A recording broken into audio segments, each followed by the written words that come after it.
Yo, what's up, you guys? Is it really possible to manifest the love of your life?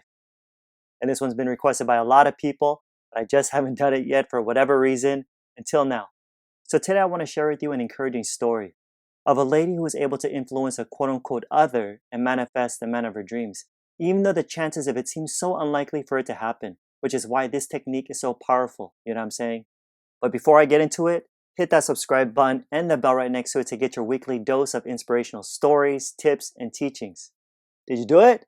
Trust me, you don't want to miss them. Alright, let's do this. In Neville Goddard's book, The Law and the Promise, he talks about a woman who went on a blind date. And on this blind date, this lady said she finally met the guy that she wanted to marry because he was pretty much everything she desired in a husband. But here's the thing. 2 days after their enchanted evening together, she had to move to another place because of her work.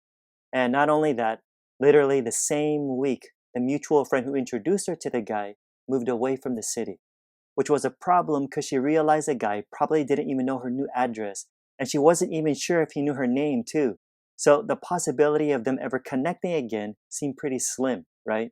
But look, although she's been on a bunch of dates, she just couldn't forget about this one guy.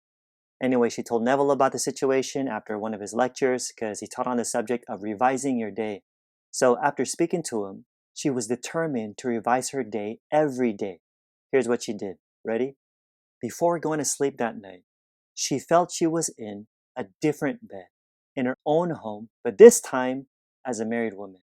This time as a married woman and not as some single working girl sharing an apartment with 3 other girls. She even twisted an imaginary wedding band on her imaginary left hand, saying to herself over and over again, "This is wonderful. I really am Mrs. J.E." And then falling asleep in what was a moment before a waking dream. And she repeated this imaginary scene for 1 month, night after night. That's persistence right there. Check this out. The first week in October, the guy found her. And on their second date, she just knew that her dreams were rightly placed. So even though she still wasn't sure how he felt towards her, she continued night after night, living in the end, in the feeling of her dream realized. Now, was this all a stinking waste of time? Nope. Because in November, he proposed.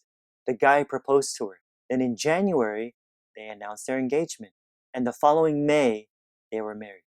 But not just married. She said the loveliest part of it all was that she was happier than she ever dreamt possible. And so was he.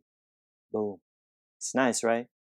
You see, Neville says that life is a romantic adventure, and all that's desired can be imagined into existence. Real talk. Do you believe that?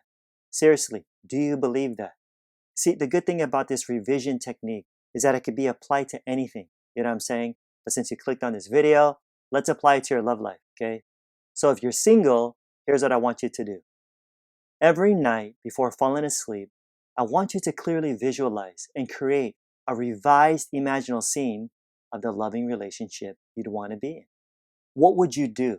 What would you say? How would you act if what you want is already yours? For instance, just like the lady, you can imagine yourself in a different bed than where you are now, in your own home with your partner, happily married, wearing a wedding band if that helps, and twisting it, or feeling your partner's arms around you where you're sensing their warm embrace, letting you know that you're loved and not alone. Whatever will help you feel the reality that you're in a trusting and happy relationship right now. Not tomorrow, but right now.